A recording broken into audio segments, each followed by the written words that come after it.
Hi, and welcome to this demonstration of the QESA CDP Daily Dashboard Report. I'm going to walk you through the Daily Dashboard Report and explain the key features and data that's contained within this report. Generally, this report is sent out to CDP providers at the beginning of each day. As we go through, you'll see why there is some data within this report that looks at today's appointments, as well as some information for staff about what they might need to do at those appointments. So sending it out prior to the opening of business allows people time to prepare for those appointments and use this data in an effective manner. So the report is in Excel format and works using the reporting data available to all CDP providers. When the report comes through, you'll notice down the left-hand side here, there is a bit of a menu. And when it opens up, there is a dashboard which shows some data sets. Just looking down, and we will go through each one, but going down the menu here, we have our dashboard screen, which we're currently looking at now. We have a caseload screen for caseload data. We have the Work for the Dole activity diary screen. We have a screen showing yesterday's appointments, which also includes an audit of yesterday's attended appointments. We have a screen which focuses on job plans and job plan compliance. We have a screen which has reports around today's appointments, including a what to do at appointments reports, showing staff things that they might need to do with job seekers if they attend their appointments. And we also have a screen around job placements and the tracking of the RET, or the 26-week outcome targets. And finally, we have an income screen as well. You'll notice that a lot of these are mirrored over here on the dashboard, and the idea of the dashboard screen is to give you a bit of a snapshot of all of those key areas and enable you to link into more data that sits behind them. A lot of providers will use this basic sort of setup. However, we can customize this for any requirements that you may particularly have for your staff, for your reporting. For example, the income section, some providers do like to include daily income. Others prefer not to have the income identified in the report. And even within the income here, this is only identifying yesterday's case management and Work for the Dole attendance fees. It doesn't identify outcomes. Some providers like to see a rolling sort of 28-day income that's been generated, so that they can see more on a month-to-month basis. So any of this can be customized, other data added in, and tailored to your individual needs, I guess. So let's have a look and let's start working through some of the screens. So this report will come through in the morning. We can see on this dashboard screen here, we have some summaries. So we have a 91.4% commenced caseload for this organisation. And you'll notice underneath each one of these data sets, we can link then into specific, for example here, caseload data. We have 95.6% of Work for the Dole required job seekers that are in a Work for the Dole activity, and we can link into the Work for the Dole and activity diary data. We can look at yesterday's appointments and see that we had an attendance rate of 42%, and then drill down into yesterday's data, particularly the attended audit. So looking at who attended yesterday and whether everything that needed to be done was done, or whether there's anything that needs following up.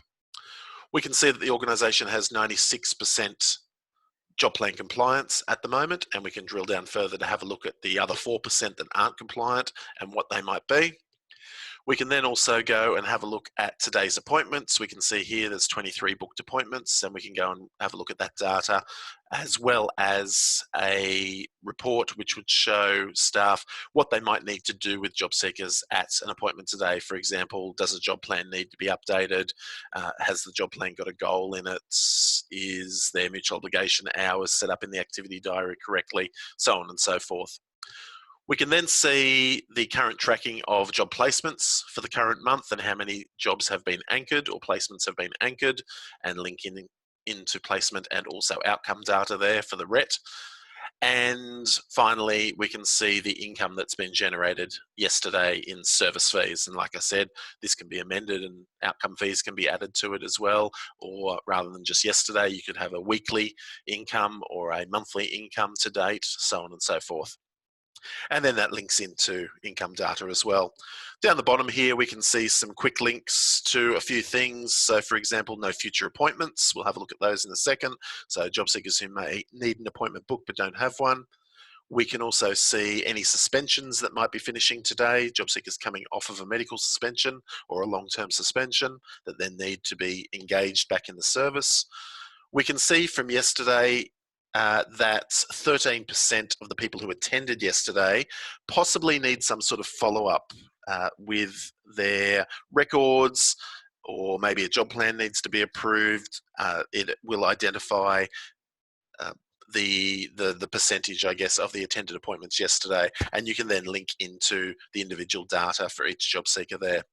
And finally, the what to do at appointments today. There are the 23 booked appointments, but we can link in and see what do we specifically have to do with each job seeker. Are there some that we need to do job plans with? Are there some that we need to work on their goal, so on and so forth? So that's the dashboard screen. Like I said, it can be amended and customized to meet your particular needs. Let's work through the menu down the side here, and a lot of these relate to the same links that are within this dashboard home screen as well. So if you're clicking on caseload data, it's the same as clicking on caseload here. If you're clicking on yesterday's data, it's the same as clicking on yesterday's appointments over here. So there's a lot of ways in and out of the different data within this report. So we've had a look at the dashboard. Let's move on to the caseload. So the general caseload data screen looks like this. Again, it can be amended, customized, extra data added, some stuff taken away, depending on what your requirements are. The basic screen shows the sites for the organisation and their breakdown of commenced, pending and suspended job seekers, as well as a graph which shows the organisational breakdown of commenced, pending and suspended job seekers.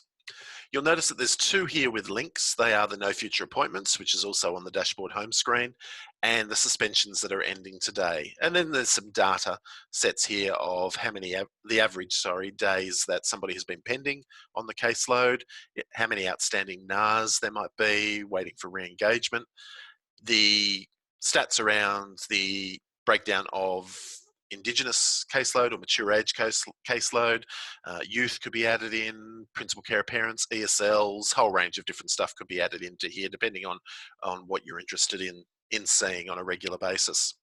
The two that link from this screen are the no future appointments and the suspensions ending today. So if I click on this number 3, showing that there's 3 job seekers with no future appointment, it will identify who those job seekers are. Now, as we go through, you'll see some of the data sets where there is some information blacked out. This is just because it's protecting identities and it was using real data.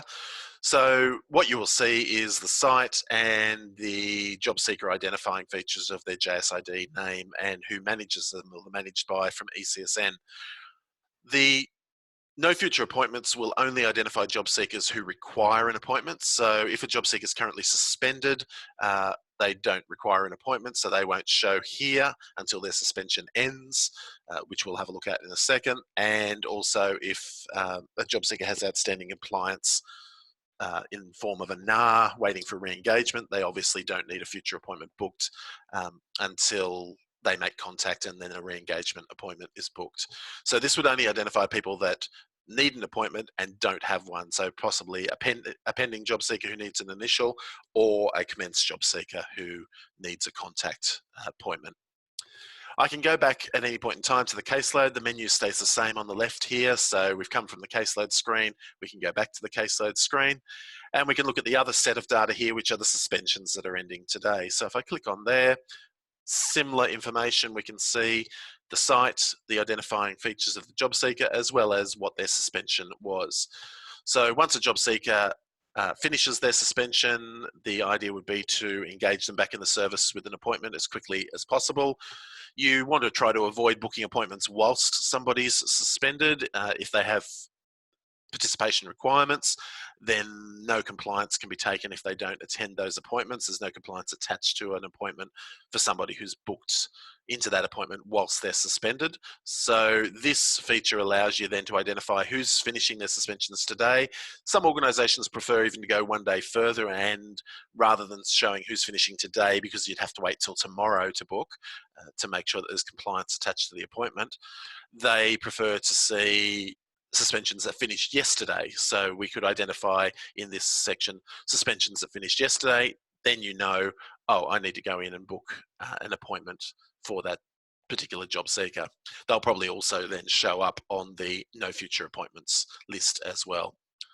So let's just go back to the caseload. So that's a bit of an overview of the caseload screen. Like I said, we can add extra stuff in. We can link into the outstanding NARs as well to show data sets depending on what your requirements are. So let's continue working through the list here. We've had a look at the dashboard caseload. Let's move on to the work for the dole and activity diary screen.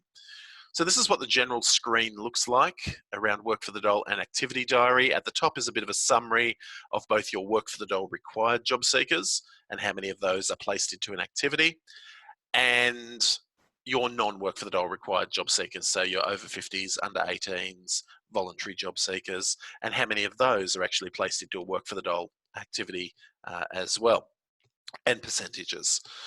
We can then see a breakdown of attendance at work for the doles. So there will be one table which will show all of your sites and your regional total for yesterday, based on the expected number of hours to be completed in work for the dole and in activity diaries, compared to attended, valid, discretionary, invalid, and no results.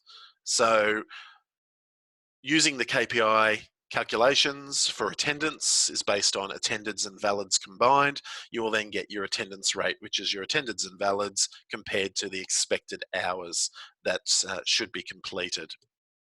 If there are no results entered, so if you've forgotten or missed out on, say, a couple of job seekers resulting their activity diary by close of business yesterday, there will be a number in here and there will be a link to the data set that will show you, if it's 3 job seekers, who those 3 are, what their activity is, so that you can easily identify them and go back in and result their activity diaries for yesterday.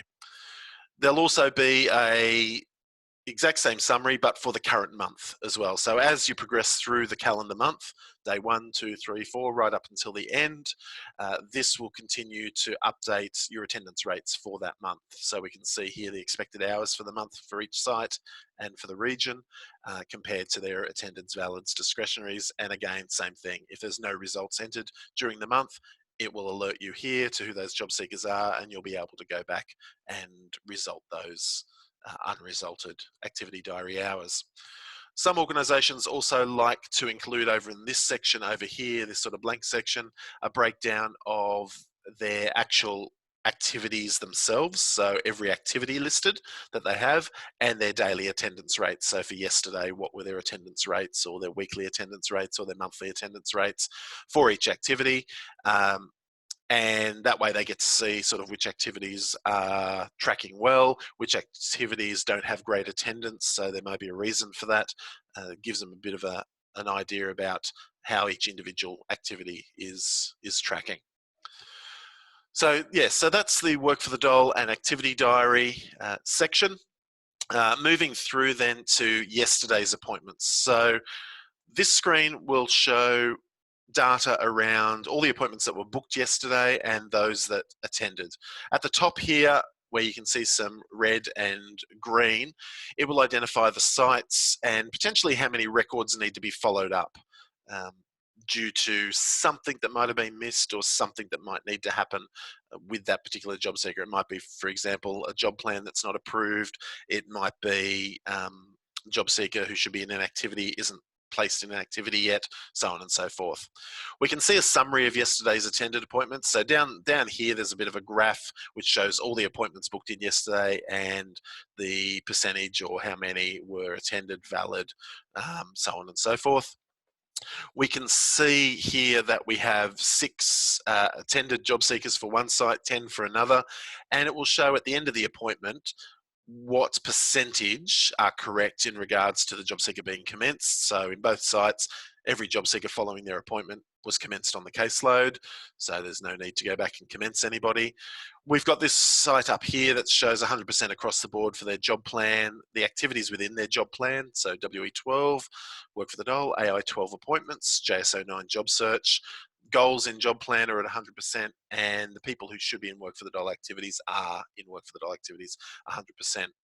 We can see some red here for this site. So we've got 10 job seekers that attended, but only 90% of those that attended have an approved job plan, which tells me that most likely someone updated a job plan with one job seeker yesterday at this site and failed to approve it. As a result, the activities within that job plan, the WE12, AI12 and JSO9, are showing as not active as well. And obviously if a job plan's not active, then there's no compliance attached to that at all. So you would need to go back in and approve it. So we can see the basic sort of data here. We can then drill down. So every day you will actually receive of these attended job seekers, an individual audit of each job seeker. So this link down the bottom here underneath this attended audit results shows you with the graph how many records from yesterday that attended are okay, are fine, and how many need some possible follow-up as well. So if I click on this link at the bottom here, we'll actually see a breakdown of all the job seekers who attended yesterday. Again, we can see some blacked out information just for the identifying stuff around sites, communities, job seeker IDs, as well as who resulted the appointments. So if you want to track who's delivering appointments, who's resulting appointments, you can do that through the resulted by with the managed by. We can see the different appointment types, and going into the data then we can see was a next appointment booked with the job seeker as well. So if a next appointment wasn't booked with the job seeker, it will be identified there. We can see pretty quickly that it's sort of broken up into green, reds, and there's also a bit of yellow down here, which I'll explain in a minute. But these categories here and these headings here are pretty much your audit for each appointment. So for each job seeker, it will identify their current status following the end of the appointment. So obviously every job seeker should be commenced. If there's a reason why the job seeker is still pending, or perhaps the job seeker is flicked over to suspended after submitting a medical certificate or something like that, that'll be identified there as well. Is the job seeker work for the dole required? Yes or no? And is the job seeker in a work for the dole activity as well? So we can see here pretty much we've got some people who are work for the dole required, some who aren't, but everybody is actually placed in an activity, work for the dole activity.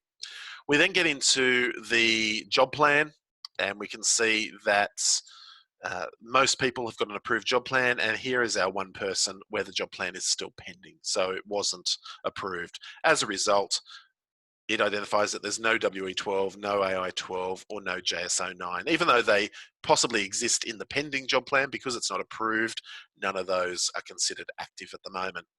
With WE12, with AI12 and JSO9, the WE12 will identify the number of hours set up in the WE12 in the job plan for work for the dole. So we can see here some people have 40, some people have 30, we may have some 16s at some time. Some job seekers who aren't work for the dole required might not have a WE12 in their job plan, so it might be left blank. It won't go red if they're not work for the dole required, because there isn't an expectation that they are in a work for the dole activity. The AI12, or your appointments activity within a job plan, identifies whether it's been entered as compulsory or voluntary. If it's missing, obviously everybody needs one, whether it is compulsory or voluntary, everybody needs one. So if it is missing or due to not being approved, it will show as no AI12. And the JSO9, or the job search, again, compulsory or voluntary in the job plan. It will also identify whether there's a goal in the job plan as well. So it will either say yes or no. If they're obviously every job plan requires a goal, usually combination of sort of short, mid-term, long-term, or short and long-term goals is applicable. And the final thing here is the hours that's set up in the diary or the activity diary for the next fortnight for this job seeker. What this does is shows how many hours are set up for the next fortnight and then compares that to the WE12 over here. So if it matches, it will be green. So for example, here we have a 40-hour WE12 and a 40-hour activity diary set up for the next fortnight. We've got a couple here that are 30. This job seeker doesn't have an activity diary set up. It will alert to red, considering that they are placed in a work for the dial activity. They should have an activity diary set up. We can see down here the yellow one. So if the hours set up in the diary are less than the WE12, it will be red. If they equal it, it will be green. And if they are more than the WE12, it will be yellow. So we can see here that this person's got a 40-hour requirement in their WE12. However, 47 hours is set up in the activity diary, which is a bit of a weird number. That could be a number of reasons. It could be just be that for maybe a day or two in the next fortnight, the incorrect hours were set up, a few extra hours were set up, or it could have something to do with the breaks for each day as well, where breaks haven't been applied, so it hasn't reduced the hours, it's added those breaks on, expecting that the job seeker's participating during those breaks.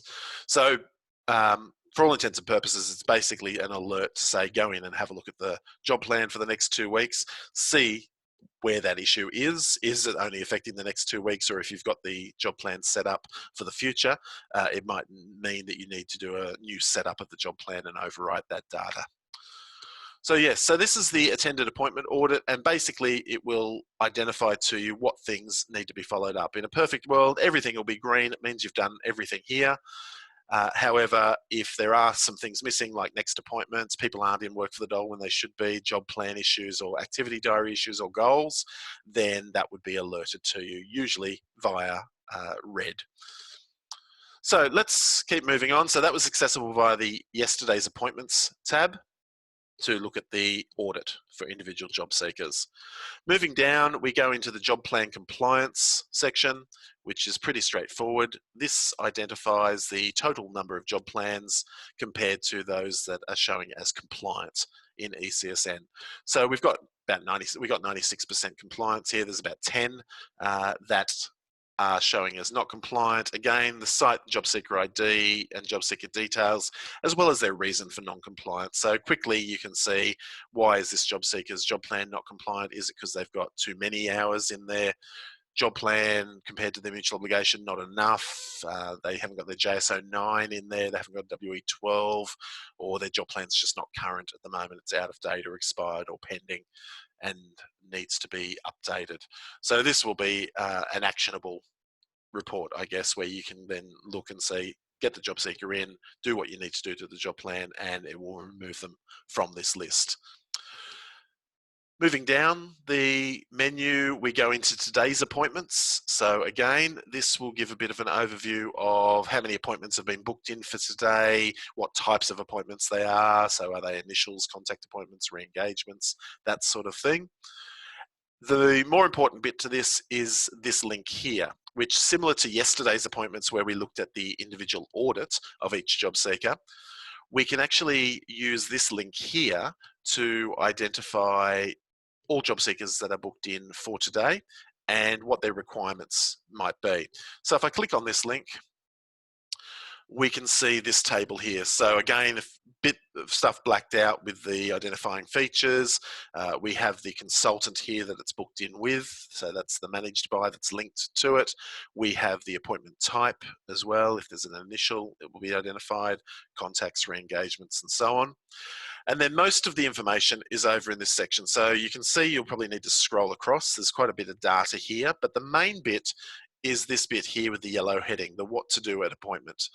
So based on the data that's over on the right-hand side and other data that sits behind it, we are identifying for each job seeker things that might need to happen at this appointment. So for example, does the job seeker need to be put into a work for the dole activity? So if they're work for the dole required and not in an activity, then this will identify here. Do they need a job plan? So they may have a pending job plan, they may have no job plan. Obviously, this person has an initial appointment, so we can see over here also they currently have no job plan because they're pending, so that makes sense that they will need a job plan.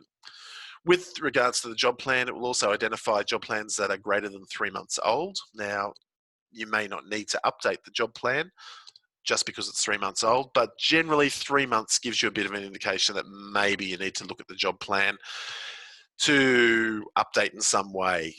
The 3 months, more than 3 months old means that basically nothing's been touched on that job plan. So there's been no change in activities, there's been no change in assistance, and more importantly, there's been no change in the goal. So if we're working with short-term, mid-term, long-term type goals, generally short-term goals within 3 months, you probably would be updating those. But again, it's more of a flag to say, go in and have a look, see if you need to update it. You might need to take old activities out, you might need to add new assistance or remove old assistance from the job plan as well. You can see a lot of X's in this column here that's titled check current work for the dole participation. That's probably a good thing. So this is just identifying that these job seekers are all in work for the dole activities, and part of your appointment with them today will just be to check on that current work for the dole participation. So are they attending their activities? If they're not attending their activities, what's the reason? Have they had PRs submitted for non-attendance? So we have to have those conversations, so on and so forth. So this one, again, just alerting you that they're in an activity, so you need to probably have a bit of a look and see what their attendance rate's been since particularly the last appointment you've had with them. This column here with a few of the little X's in it is showing people who are not work for the dole required. So they could be over the age of 50, they could be under 18, or they could be volunteers. But you may want to encourage them to participate in work for the dole. So at the moment, they're not currently placed in an activity, but they possibly, unless they're volunteers, possibly still have mutual obligation requirements. So you may want to look at working with them around getting them into an activity to meet their mutual obligations. And if it is work for the dole, obviously then there's work for the dole fees and payments that are attached to that as well. And finally, does the job plan require a goal? So is there currently no goal in the job plan? So for this case where the job seeker doesn't have a job plan at the moment and it's their initial appointment, obviously they won't have a goal in there yet, so it's alerting you to the fact. But you might have somebody for whom they've been commenced on the caseload, you've been servicing them, but for some reason there's no goal sitting in their job plan. That will be alerted here as well. So these little actionable items here are pretty much what staff can look at the beginning of each day and say, okay, I know what I need to do if a job seeker comes in and attends their appointment. If I scroll across further here, you can see some of the data which informs this information, as well as a few other things. So we have the status of the job seeker. Are they commenced, pending, or suspended at the moment? What's their current job plan status? Do they not have one at all? Is it pending? Is it approved? Hopefully most of them are approved. The date of the last job plan update, so that will inform this column about 3 months or older job plans. So you can actually see how old it is, even though it might be more than 3 months, it might be 6 to 9 months old. So it possibly does need a significant update. This column will identify whether job seekers are work for the dole required or not, and this one next to it, whether they're in a work for the dole activity or not. So, for example, the first person here is work for the dole required and they are in an activity. You'll then also get a column that will identify what the mutual obligation requirements of the job seeker is. So some job seekers may have reduced work capacity, so for example 16 hours a fortnight, or they could be part-time participation job seekers with 30, or over the age of 55 with 30, or they could have full requirements with 40-hour mutual obligation requirements. And then the next column next to that identifies how many hours are set up in their job plan under a WE12. So we can see most people, it should match, obviously, 30 hours of mutual obligation with the 30 hours of work for the dole. Some people who are not work for the dole required may not have work for the dole in their job plan, so they won't have a WE12, but they've still got their 40 hours mutual obligation. They're going to have to meet it through something. So that might be where you were back over here, encouraging them to participate in a work for the dollar activity to meet their requirements. We can also see if they do have a WE12 when that WE12 will expire in the job plan as well. So it will alert you to the need to update that end date so that it doesn't expire in their job plan, and also when their job search reporting date is each month. You can identify that next to their record here, and obviously that may have been a date that's just passed in the last 10 days, and you need to go in and update and result their job search reporting screen in ECSN. So this is the what to do at appointment reports. Mainly it's this section here with the yellow heading to alert staff to what they might need to do with the job seeker if they come in. And that was all accessible via the today's appointments screen. And that will be updated each day. So for tomorrow, the new appointments will all be added and what needs to be done with those, and the people from this list who attended will appear in yesterday's audit in the next day. To finish off with the last two, looking at the last two little links here, the second last one is job placements and RET. This screen shows data on how many anchored job placements we have in the system for the current month. Again, some data has been blanked out here, but basically it shows you when the job seeker commenced employment.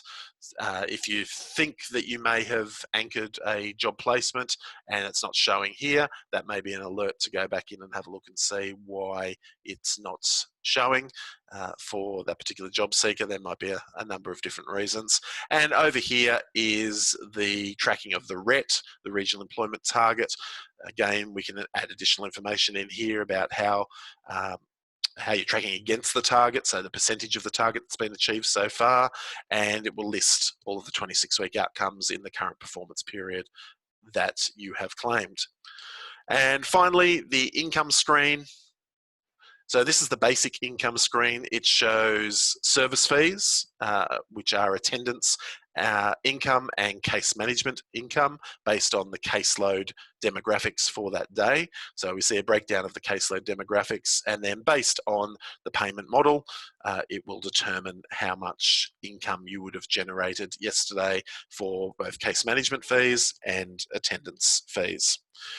The other thing that you can add in here is outcome fees. If you're claiming outcome fees regularly, you can keep track of those. We can add those in, or employer incentive payments even can be added in as well, so that you can see either on a daily, weekly, monthly basis, or even year to date, for example, you can see how much income you are generating in the different income streams. So that's a look at the overall daily dashboard and the menu. If I go back to the dashboard home screen, we go back to here. Like I said, everything's customized to your needs. You can add, take away things, break things down even further. But ultimately, it's sort of a one-stop report sent out at the beginning of each day, so that staff have the data there to use in their daily servicing of the job seekers.